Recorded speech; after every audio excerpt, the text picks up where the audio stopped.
Մենք կրկին ուղիղ եթերում ենք, այսօր մեզ է միացել Լուսավոր Հայաստան կուսակցության փոխնախագահ Դավիթ Խաչակյանը, բարև ձեզ։ Դե, սկսենք ամենաթարմից, խոսել Հայաստանի երկրորդ նախագահ, ներողություն։ Համարել նախընտրական մեկնարկ։ Պաշտոնապես երկրորդ նախագահն ասաց, որ հունվարից ավելի հստակ կլինի, բայց այո, կարծում եմ իրենց մասով Հայաստան դաշինքի կամ ինչ ֆորմատ էլ լինի, հստակ է, որ մասնակցելու են եւ մասնակցելու են Ռոբերտ Քոչարյանի առաջնորդությամբ։ Ցուցակը գլխավորելու է հենց ինքը։ Այո, կարծում եմ իր ներդրած բանաձևից, որ եթե նայենք սոցիոլոգիային իր թիմի ինչպիսի պատկեր կլինի, պարզ է, որ այս առաջիկա ամիսների ընթացքում հազիվ թե որևէ մեկը սոցիոլոգիայով ավելի մեծ քվե վստահություն ստանա Հայաստան դաշինքի ընտրազանգվածի շրջանակներում, քան հենց նա երկրորդ նախագահն եւ բանաձևը հստակ է, թեպետ այստեղ մենք հասկանում ենք, որ ռիսկերը նույնպիսինն են, ինչպիսին 2021-ին էին, այդ բացառող սև-սպիտակի էֆեկտը, բայց կարծես թե երկրորդ նախագահի համար ավելի կարևոր է տվյալ դեպքում իր ուժի ստացած ձայների քանակը եւ սոցիոլոգիան, ինչպես նա է ասում, քան ընդհանուր այս իշխանական բանաձևից դուրս գալը։ Այսօր ասվել են բաներ, որոնք ձեր կուսակցության կողմից վիճելի են։ Գիտեք, կարծում եմ շատ դեպքերում որոշակի հակասական մտքեր էին հնչում, հենց նախաբանը նրա մասին էր երկրորդ նախագահի, որ կարծես նա դեմ է, որ Ամերիկայի հսկողությամբ լինի այդ ճանապարհը եւ չկար այնպիսի տպավորություն, որ նա առհասարակ դեմ է, որ լինի միակողմանիորեն տրվող միջանցք Ադրբեջանին։ Ինձ մոտ տպավորություն էր, որ երկրորդ նախագահն ավելի շատ պնդում էր, որ թող վերահսկողությունը չիրականացնի ԱՄՆ-ն, որովհետև դա հարևան պետությունների հետ ռիսկեր է պարունակում, բայց մենք եթե վերահսկենք, այդպիսի ճանապարհ լինի, դա նորմալ է։ Իմ կարծիքով ցանկացած լուծում, որը ապաշրջափակում չէ ամբողջական, դա նորմալ չէ, բայց կարծում եմ առաջիկայում դեռ երկրորդ նախագահն ավելի շատ առիթ կունենա այս հարցին անդրադառնալու, որովհետև կարծում եմ այս Վաշինգտոնյան համաձայնագրերը դեռ շատ կքննարկվեն։ Ռոբերտ Քոչարյանն ասում է Էդմոն Մանուկյանին չի ճանաչում։ Նա ասեց անձամբ չեմ ճանաչում, չեմ հանդիպել, կարծում եմ որպես քաղաքական գործիչ շատ լավ ճանաչում է։ Թե ուրիշ ակնարկ է դա։ Չէ, խոսքը գնում էր հենց դրա մասին, որ անձամբ չի ճանաչում եւ այսպես կարծես ասած բացասական որպես հանգամանք ընդգծեց այդ 2 տարվա աշխատանքը Փաշինյանի հետ եւ ինձ մոտ միանգամից էս հարցադրումն առաջացավ, բայց չէ՞ որ ի սկզբանե պարզ էր, որ Էդմոն Մանուկյանը 21 թվականի ընտրություններից հետո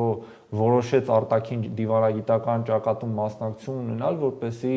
այդ խարխուլ խաղաղությունը Ղարաբաղի հետ կապված ծանր իրավիճակում իր ներդրումն ունենա եւ գիտենք, հա, որ Ղարաբաղն էլ եղել է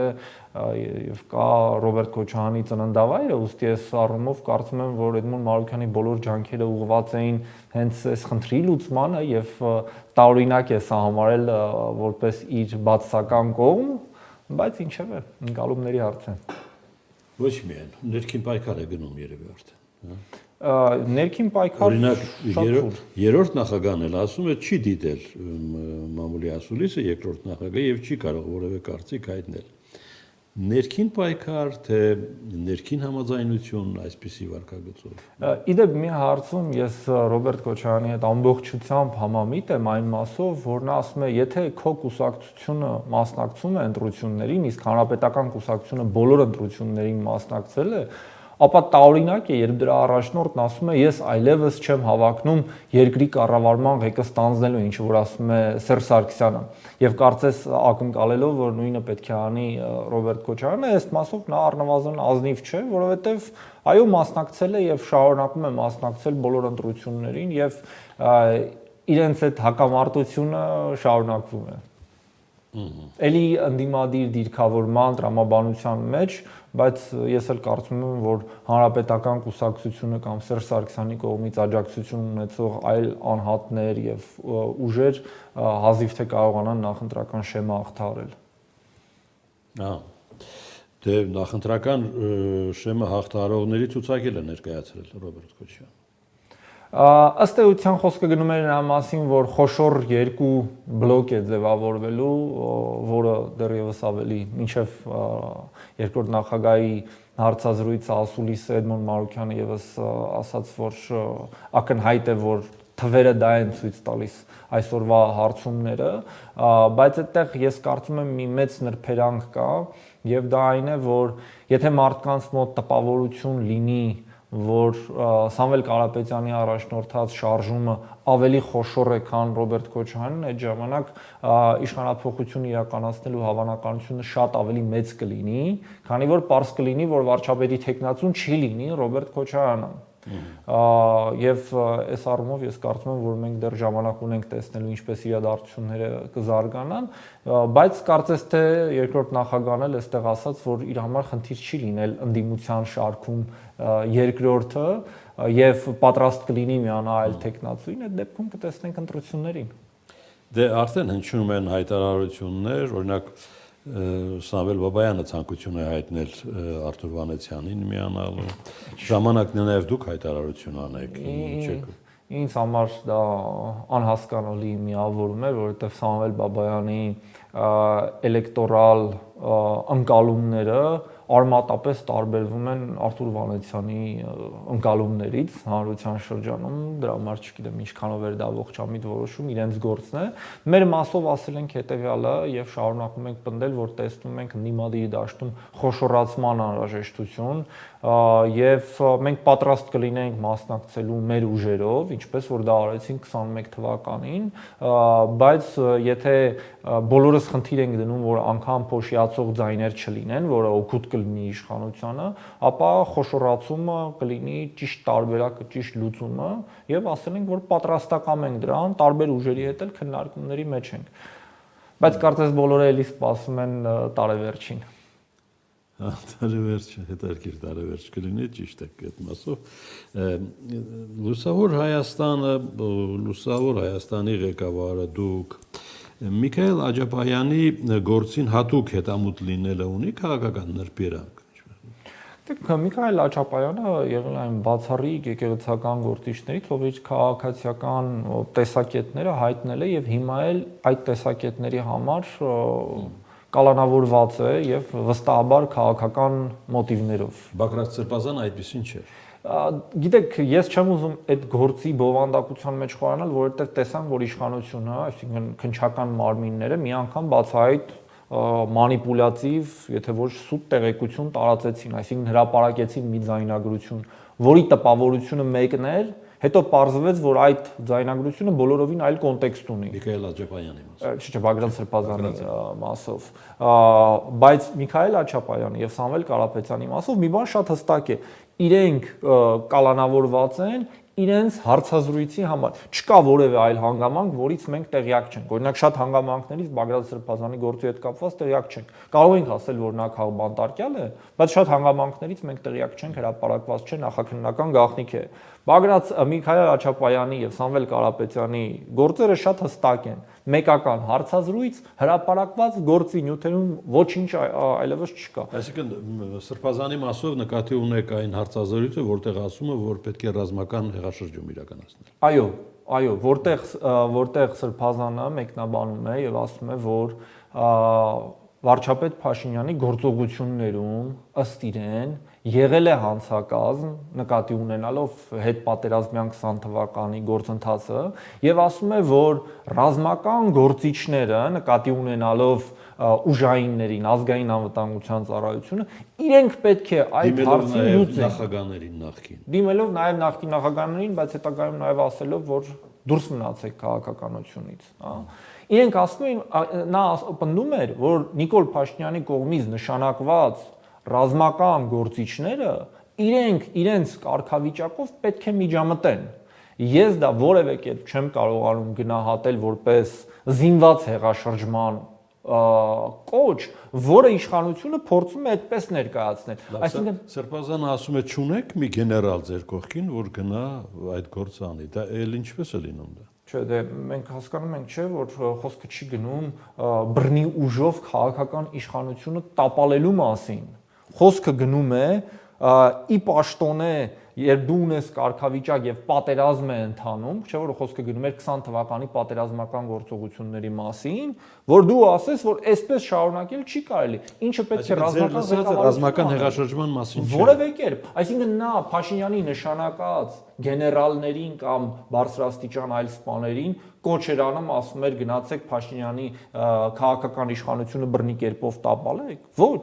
Եթե նման բան լիներ, հենա Օնիկ Գասպարյանը երբ այդ հրապարակումն անել կգնար կմիանար։ Ռազմական հեղաշրջում բա ինչպես են անում։ Օրինակ ինչպես Թուրքիայում եղավ, երբ տանկերը դուրս են գալիս փողոց եւ ասում են, որ մենք գնում ենք քաղաքական իշխանությունը վերցնելու, դա բոլորովին այլ իրողություն է։ Ճիշտ կլներ Հայաստանում էլ այդպես։ Ոչ։ Ես հենց իմ պնդումը նրանում է, որ այն ինչ Միքայել Աչապայանն ասում էր, դա ռազմական հեղաշրջման կոչ չէ եւ բոլորը տեսել ենք եւ մանիպուլյացիան ինչպես Արամ Սարգսյանն է ասում ամեն անգամ ձեր եթերում հիշում ենք Արամ Սարգսյանին ասում է մի Նայիրի Հունանյան կգտնվեր Միքայել Աչապայանի ասած ձեր վաղեմի բարեկամ այո դրա համար եմ երևի շատ ցիտում ասում է մի Նայիրի Հունանյան կգտնվեր եւ դա կաներ կներեք էլի դա բացահայտ սպեկուլյացիա է որովհետեւ խոսքը ուղղված էր այն ռազմական գործիչներին ովքեր հասկանում են թե Հայաստանի իրադրությունը ինչունն է եւ ոչ թե ասում էր գնացեք բռնի ուժով տապալեք այլ ի պաշտոնե ձեր գործողությունն արեք հիմա եթե ես ասեմ որ Փաշինյանի արած գործը դա ազգային անվտանգության սպառնալիք է եւ ԱԱԾ տնօրենը պետք է դրանով զբաղվի ինձ պետքա գան կալանավորեն ասեն ռազմական հեղաշրջման կոչ արեցի ուժային կառույցներն են պետք է զբաղվեն Այո, եւ ես կարծում եմ, որ ռազմական էլիտայի գործառույթը հենց այստեղ նաեւ պետք է լիներ, տեսնելով, որ քաղաքական իշխանությունը ինչ է անում, ինքն իր շրջանակներում, առանց միջամտելու քաղաքական իշխանության առավել եւս այն փորձելով բռնի տապալել, իր ներգրավվածությունն ունենար։ Ի վերջո Լևոն Տեր-Պետրոսյանը ինչպես հրաժարական տվեց, ասաց. «Ձեզ հայտնի պետական մարմինների կողմից ինձ ներկայացվել է հրաժարականի պահանջ»։ Հիմա դա ռազմական հեղաշրջում էր ձեզ հայտնի ուժերի կողմից իշխանության ձեզ հայտնի այսինքն ոչ թե խոսք գնում էր ինչ որ մի կուսակցության մասին այլ իշխանության ձեզ հայտնի ուժերից որոնցից մեկը Վազգեն Սարգսյանն է պաշտպանության նախարար հիմա դա ռազմական հեղաշրջման բաներ դեպքեր կարող ենք ասել ներպալատական հեղաշրջում էր բայց դա ավելի շատ կլինի քաղաքական գնահատական քան քրեաիրավական դե բնույթով հեղաշրջում էր Բնույթով հեղաշրջում էր, բայց վստահաբար ոչ ապօրինի նկատի ունեմ ռազմական հեղաշրջում, որի համար կարելի էր այդ հեղաշրջում անողներին բանը։ Նրանք պահանջ են ներկայացրել, ասել են մենք քո քաղաքականության հետ համակարծիք չենք, Տեր-Պետրոսյանն էլ ասում է կարող է իրենց ազատել աշխատանքից, բայց դա կունենար հետևանք։ Թողնենք անձերը մի կողմ, վերցնենք կշեռքի նժարին դնենք ընդհանրապես պետության շահը, երկրի անվտանգությունը, երկրի ապագան։ Ընդհանրապես այդ ձեռագրով իշխանություն վերցնելը ինչի է բերում։ Շատ ծանր հետևանքներ, ինչպիսին բերեց 2018-ին ոչ բռնի Թավշյա հեղափոխությունը։ Ցանկացած ոչ էլեկտորալ, որի շարքերում նաև դուք եք։ Ոչ, մենք երբեք չենք եղել հեղափոխական շարքերում, մենք առաջարկել ենք երրորդ ճանապարհ, որի համար ազգը մեզ ուղղել է հնարավոր բոլոր անեծքները, եւ հիմա էլ ասում են ինչու բերեցիք Նիկոլին, այն պարագայում, որ մենք հեղափոխության առաջին իսկ օրվանից ասել ենք, որ այս մեթոդաբանությանը դեմ ենք, սա լավ տեղ չի տանելու եւ ասել ենք, որ պետք է լինի քաղաքական անցում, ոչ թե այնինչ տեղի ունեցավ։ Լավ, այդ դեպքում Էդմոն Մարուկյանը ինչ կարգավիճակով էր հայտնվում կառավարության կազմում։ Կառավարության կազմում Էդմոն Մարուկյանը չի եղել որևէ օր, այդ թվում, եթե դուք նկատի ունեք հետհեղափոխական 21-22 թվականներին, կառավարության անդամ չի եղել, այլ եղել է դիվանագիտական պաշտոն զբաղեցնող անձ։ Բայց ելի վերադառնալով ձեր հարցին, որ հարցում եք ինչ հետևանք ունենա, սա ծանր հետևանք ունենա։ Որևէ փողոցային գործընթաց, բայց գիտեք, ես հիմա տեսնում եմ, որ շատ ավելի ծանր հետևանք կունենա, եթե Փաշինյանը մնա շարունակի պաշտոնավարել եւ Աստված մի առասցե վերընտրվի։ Դրա համար ես վստահ ասում եմ, որ ցանկացած հեղափոխություն վատ է, բայց երբեմն դրվագներ կան, որ չարած հեղափոխությունը ավելի վատ է։ Իշխանությունը պետք է Նիկոլ Փաշինյանից վերցնել ընտրությունների ճանապարհով։ Դա լավագույն լուծումը կլինի, եթե մենք կարողանանք 26 թվականին իշխանությունը վերցնել Փաշինյանից, որովհետեւ եթե դա տեղի չունենա, ինչին էլ պատրաստվում են հիմա բոլորը, ումասին խոսում։ Այո, այդ թվում եւ մենք։ Ումից Նիկոլ Փաշինյանն է վերցրել իշխանությունը ժամանակին։ Չէ, ես չէի ցանկանամ, որ դա այդպես լիներ, դա կլիներ հակաբնական եւ ապագայում ավելի պրոբլեմատիկ նկատի Եթե համաձայն եք, թե ովքեր են նախագահները։ լինելու երյակում լինելու են էլի նրանք, ովքեր տվել են 18 թվականին։ Ես համաձայն չեմ, պարոն Ացականյան, մեր ժողովուրդն է այդպիսի ընտրություն կատարում։ Այդ սոցիոլոգիան, որ ցույց է տալիս, որ Քոչարյանը անցողիկ է, ես դրանում մեղավոր չեմ եւ երբևէ Քոչարյանին չեմ համակրել եւ չեմ քվեարկել։ Դա սոցիոլոգիան է ցույց տալիս։ Մի շատ էական հարց։ Վաշինգտոնում ստորագրված փաստաթղթով Հայաստանը ստացավ 0, Փաշինյանը նկար Թրամփի ստորագրությամբ, Ադրբեջանը միջանցք Հայաստանի տարածքում։ Սա էլ է ասել երկրորդ նախագահ, կստորագրեիք այսպիսի ձևակերպման։ Ես այդ ձևակերպումը ձեր եթերում շաբաթներ առաջ եմ ասել, երբ մենք քննարկում էինք Վաշինգտոնյան համաձայնագրերը, դա այդպես է, Փաշինյանը ստացել է բացառապես ներքաղաքական մի կոնֆետ, որը ոչինչ իրենից չի ներկայացնում պետության համար, այլ փորձում է մանիպուլացնելով, թե դա մի լրջագույն ձեռքբերում է, մասնակցել հաջորդ ընտրություններին։ Եվ ձեր նշած այդ Հայաստանի նախընտրական խաղին մասնակցել է Վաշինգտոնը Թրամփի ստորագրությամբ։ Վստահաբար եւ հիմա էլ ամբողջ Եվրամիությունը հիմա Թրամփին այդքան հետաքրքրում է Հայաստանում ներքաղաքական։ Թրամփին հետաքրքրում է իր Նոբելյան մրցանակը, այստեղ եղել է շատ փոխշահավետ գործարք։ Թրամփին անգամ ես կարծում եմ չի հետաքրքրում բուն այդ հսկողությունը ճանապարհի նկատմամբ, դա էլ իր հերթին, բայց Թրամփին ավելի շատ հետաքրքրում է Նոբելյան մրցանակը, որը եւ տեսնենք կստանա թե ոչ։ Երկրորդ նախագահ դե հայտնի է մեր արդեն քաղաքական պատմությամբ, բանակցել է Մեղրիի փոխանակման հարցում։ Որն է նախընտրելու այսօրվա աչքով, եթե նայենք։ Այնինչ պատրաստվում են անել այս իշխանությունները եւ այնինչ կարող էր լինել այն ժամանակ։ Տեսեք, այդտեղ տարբեր վիճելիության բաներ կան, խոսքը գնում էր տրամադրել Մեղրիով առանձին էստակադ ճանապարհ, թե դա պետք է լիներ հողի ամբողջական օտարում, եթե Հայաստան-Արցախ կապը հաստատվում էր, լինում էր հողի ամբողջական։ Ես չգիտեմ այդ փաստաթղթերը պաշտոնապես հրապարակված չէ, դա մենք գիտենք։ Ուզում եմ ասել թողնելով այս մասը բաց, մի բան եմ ուզում ասել, որ անգամ նոյեմբերի 9-ը, որը նախկինում եղած բոլոր լուծումներից ամենավատն էր, այստեղ գոնե կար Լաչին եւ Լեռնային Ղարաբաղ։